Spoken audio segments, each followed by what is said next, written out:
বিশিষ্ট গায়ক ও সুরকার সলিল চৌধুরীর আজ জন্মশতবার্ষিকী ধুমধামের সাথে পালিত হচ্ছে দক্ষিণ দিনাজপুর জেলার বালুরঘাট শহরের নাট্য মন্দিরে। বিভিন্ন অনুষ্ঠানের মধ্যে দিয়ে সলিল চৌধুরীর জন্মশতবার্ষিকী নাট্য মন্দিরে পালন করা হচ্ছে বিশিষ্ট গায়ক ও শিল্পী সমন্বয়ে। সলিল চৌধুরীর নাম রবীন্দ্রনাথের মতো বাংলায় ছড়িয়ে পড়ুক, এই অনুষ্ঠানের মধ্য দিয়ে এটাই উদ্যোক্তাদের প্রয়াস।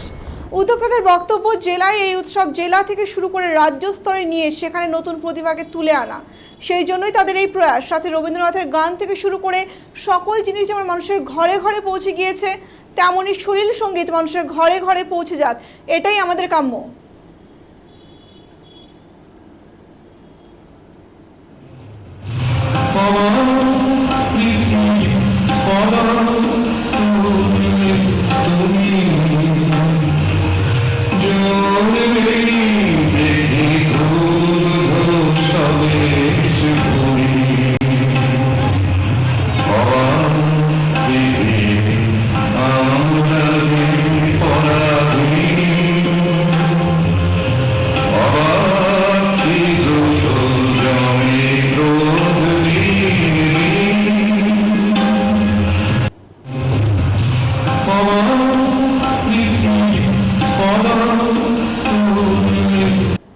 আপনারা জানেন যে সকলেই জানেন, বিশেষ করে সমস্ত বাঙালি জানে যে এই 2024 সালটা সলিল চৌধুরীর জন্ম শতবর্ষের আরম্ভ হচ্ছে নভেম্বর মাসের 19 তারিখে।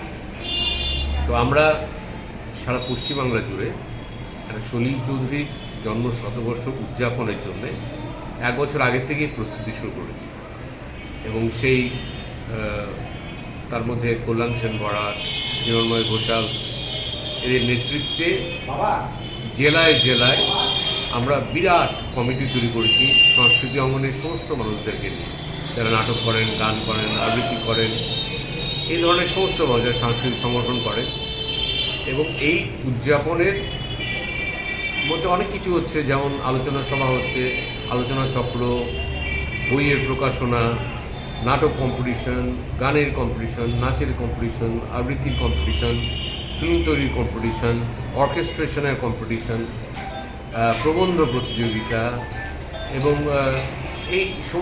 এই প্রতিযোগিতার মধ্যে পশ্চিমবাংলার সমস্ত জেলার শিল্পীরা যেভাবে অংশগ্রহণ করবে, তেমনি ভারতবর্ষের অন্যান্য প্রদেশের এমনকি ভারতের বাইরের যারা তাদেরকে নিয়ে ধাপে ধাপে ধাপে ধাপে হবে। 2024 নভেম্বর থেকে 2025 নভেম্বর অবধি বিশাল আয়োজন চলবে এবং সেই আয়োজনের হিসাবে ধাপ হিসাবে আমরা প্রতিটা জেলায় সলিল চৌধুরীর গান, কবিতা, গানের উপর নির্ভর করে নাচের কম্পিটিশন, তার কীর্তি নিয়ে প্রবন্ধ প্রতিযোগিতা, অর্কেস্ট্রেশনের সেই প্রতিযোগিতা আমরা প্রতিটা জেলায় জেলায় করব। তো বালুরঘাটে আজকে এসেছি, এই দক্ষিণ দিনাজপুর জেলার এখানে যে এই উৎসবকে আমরা নাম যে সলিল সমারোহ। তো এখানকার যে সলিল সমারোহর যে দক্ষিণ বালুরঘাট জেলা কমিটির উদ্যোগে এই জেলা স্তরে সলিল চৌধুরীর সঙ্গীতের উপর ভিত্তি করে তৈরি করা নৃত্য, তার লেখা কবিতার আবৃত্তি প্রতিযোগিতাকে সারা দিনব্যাপী চলবে। আগামীকালও। আপনার নাম আমরা শেষ করে নিই।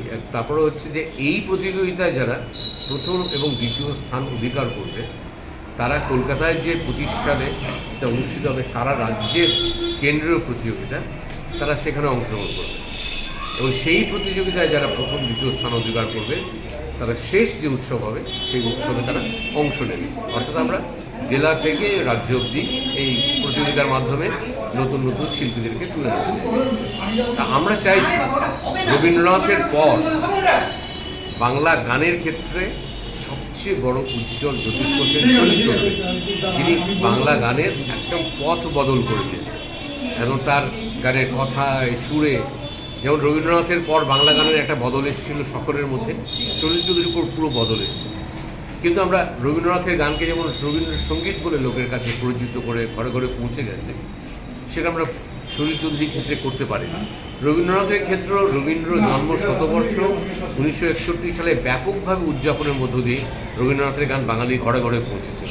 আমরাও চাইছি সলিল চৌধুরীর গানকে এই সলিল জন্ম শতবর্ষ উদযাপনের মধ্যে দিয়ে ঘরে ঘরে পৌঁছে দেবো এবং তার গানকে সলিল সঙ্গীত হিসেবে স্বীকৃতি দেবো।